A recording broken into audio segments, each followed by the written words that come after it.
Class 9-এর bomb যাত্রী diary. Bomb যাত্রী diary গল্পের বইটা আমি তোমাদেরকে বলছি। প্রফেসর শঙ্কু একটা ডায়েরি পেয়েছিলেন। প্রফেসর শঙ্কু একটা ডায়েরি পেয়েছিলেন। তিনি কার কাছ থেকে পেয়েছিলেন? তারক চাটুর্যের থেকে পেয়েছিলেন। আর তারকবাবু তার সব ঘটনায় কাকে টেনে আনতেন? তারকবাবু তার সব ঘটনায় বাঘকে টেনে আনতেন।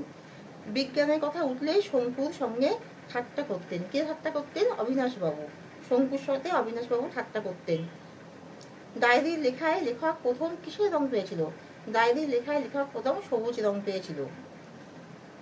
তারকবাবু ডায়েরি ছাড়া কি পেয়েছিলেন? তারকবাবু ডায়েরি ছাড়া পেয়েছিলেন গোসাপের চামড়া। প্রফেসর শঙ্কু চাকর তার কাছে কত বছর ছিল? প্রফেসর শঙ্কুর চাকর তার কাছে 27 বছর ছিল। শঙ্কুর ডায়েরি কিসে খেয়েছিল? ভেউ পিঁপড়ে। শঙ্কুর ডায়েরি কিসে খেয়েছিল? ভেউ পিঁপড়ে খেয়েছিল। উল্কার গর্তে ডায়েরি কি করছিল? উকি মারছিল। আকাশযাত্রী মানে কি? আকাশযাত্রী মানে হলো বোম যাত্রী। মঙ্গল গ্রহের রং কেমন ছিল? মঙ্গল গ্রহের রং ছিল লাল। ঠিক আছে, তাহলে এখানে শেষ করছি। তোমরা সাবস্ক্রাইব করো।